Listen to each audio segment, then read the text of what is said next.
উত্তৰ কামৰূপ বন সংমণ্ডলৰ বিশেষ পদক্ষেপ চিলা ৰেঞ্জৰ অধীনত থকা ফৰেষ্ট এৰিয়াত গণনা কৰা হ'ব নাহৰ ফুটুকী বাঘ। ইতিমধ্যে ফৰেষ্ট এৰিয়াত স্থাপন কৰা হৈছে কেমেৰা। প্ৰায় 50টাকৈ এলেকাত স্থাপন কৰিব এই কেমেৰা। এই মুহূৰ্তত মই দেখুৱাইছোঁ এনেদৰে চিলা ৰেঞ্জৰ অধীনৰ ফৰেষ্ট এৰিয়াত তেওঁলোকে কেমেৰা স্থাপন কৰিছে আৰু ইয়াৰ জৰিয়তে নাহৰ ফুটুকী বাঘ তেওঁলোকে গণনা কৰিব। বন বিভাগৰ লোক আছে, ৱাইল্ড বায়'লজিষ্ট লোক আছে, মই কথা পাতিবলৈ যত্ন কৰিম। মোৰ লগত চিলা বনাঞ্চলিক বিষয়াগৰাকী আছে, কথা পাতিবলৈ যত্ন কৰিম। ছাৰ, যিহেতু চিলা ৰেঞ্জৰ অধীনৰ ফৰেষ্ট এৰিয়াত আপোনালোকে নাহৰ ফুটুকী গণনাৰ প্ৰচেষ্টা হাতত লৈছে, কি ক'ব? এই বিষয়ে আমাৰ উত্তৰ কামৰূপ বন সংমণ্ডলৰ বন প্ৰাধিকাৰী মহোদয়ৰ সম্পূৰ্ণ ব্যক্তিগত প্ৰচেষ্টা আৰু স্থানীয় আমাৰ উত্তৰ গুৱাহাটীৰ কিছু NGO আৰু মানে আমাৰ বনৰ লগত মানে ভাল পোৱা লোক, প্ৰকৃতিপ্ৰেমী আৰু আমাৰ বিশিষ্ট আমাৰ বায়'লজিষ্ট, আমি সকলো এটা মানে প্লেনিং কৰি পেলাই ইয়াত কিমান মানে এষ্টিমেশ্যন এটা আজি পৰা আৰম্ভ কৰিছে। যিহেতু লিওপাৰ্ড এষ্টিমেশ্যন আজিলৈকে বোধহয় এইটোৱে অসমত প্ৰথম।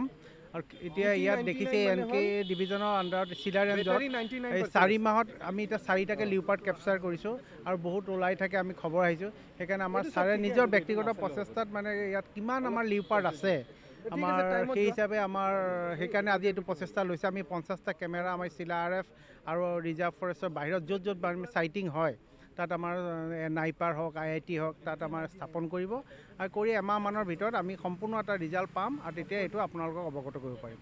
মোৰ লগত ৱাইল্ড লাইফ বায়'লজিষ্ট বিশিষ্ট তেখেত আছে, কথা পাতিবলৈ যত্ন কৰিম। আপুনি সেই সমগ্ৰ প্ৰক্ৰিয়াটো কেনেদৰে বুজাব?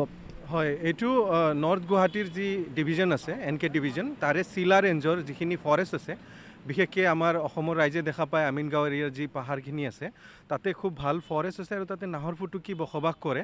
তো আমাৰ এটা বেছলাইন ছাৰ্ভে কৰি কিমানমান নাহৰ ফুটুকী বাঘ আছে তাৰ ছাৰ্ভে কৰা হ'ব তাৰ কনজাৰ্ভেশ্যনৰ কাৰণে। আৰু যিবিলাক ডেভেলপমেণ্টেল কাম কাজ হৈ আছে তাৰ লগতে আমি প্ৰকৃতিকো বচাই ফেলে আগুৱাই লৈ যাব লাগিব। গতিকে ৰাইজৰ পাৰ্টিচিপেশ্যন লাগিব আৰু বিশেষকৈ বেছলাইন ছাৰ্ভে এটা দৰকাৰ হয়, তাৰ বাবে এই কামটো হাতত লোৱা হৈছে। প্ৰকৃতি আৰু বন্যপ্ৰাণী সংৰক্ষণৰ বাবে বিশেষ পদক্ষেপ গ্ৰহণ কৰিছে উত্তৰ কামৰূপ বন সংমণ্ডলে আৰু এই যি পদক্ষেপত সহযোগ কৰিছে সচেতন যুৱ মঞ্চ অসমে। মোৰ লগত আছে, কথা পাতিবলৈ যত্ন কৰিম। কেনেদৰে আপোনালোকে সহযোগ কৰিছে?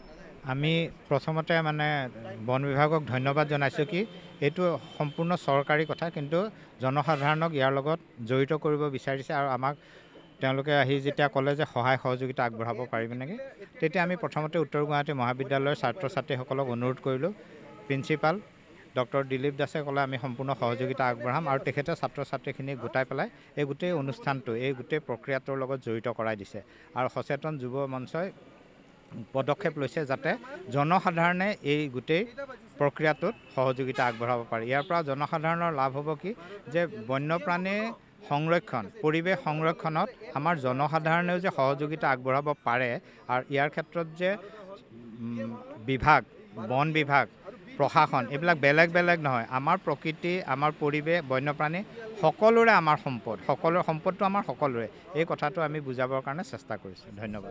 মই দেখুৱাইছোঁ এনেদৰে কেমেৰাসমূহ তেওঁলোকক প্ৰশিক্ষণ দিছে। আচলতে এইসমূহ কেমেৰা চিলা বনাঞ্চলিক যি অঞ্চল আছে সেই অঞ্চলত তেওঁলোকে স্থাপন কৰিব পাৰে। 50টা এলেকাত তেওঁলোকে এনেদৰে কেমেৰা স্থাপন কৰিব আৰু এই কেমেৰাসমূহৰ জৰিয়তে নাহৰ ফুটুকী গণনা কৰা হ'ব। যিহেতু শেহতীয়াভাৱে উত্তৰ গুৱাহাটী আমিনগাঁও অঞ্চলত যথেষ্টভাৱে নাহৰ ফুটুকী বাঘে দেখা দিছে বা সন্ত্ৰাস চলাইছে। তেনে পৰিপ্ৰেক্ষিতত উত্তৰ কামৰূপ বন সংমণ্ডলে এই পদক্ষেপ গ্ৰহণ কৰিছে, যাৰ জৰিয়তে এই অঞ্চলটোত কিমান বাঘ আছে, নাহৰ ফুটুকী বাঘ আছে সেয়া গণনা কৰা হ'ব আৰু ইয়াৰ দ্বাৰাই আচলতে বন্যপ্ৰাণী আৰু প্ৰকৃতিক সংৰক্ষণ কৰাৰ এক পদক্ষেপ গ্ৰহণ কৰিছে উত্তৰ কামৰূপ বন সংমণ্ডলে।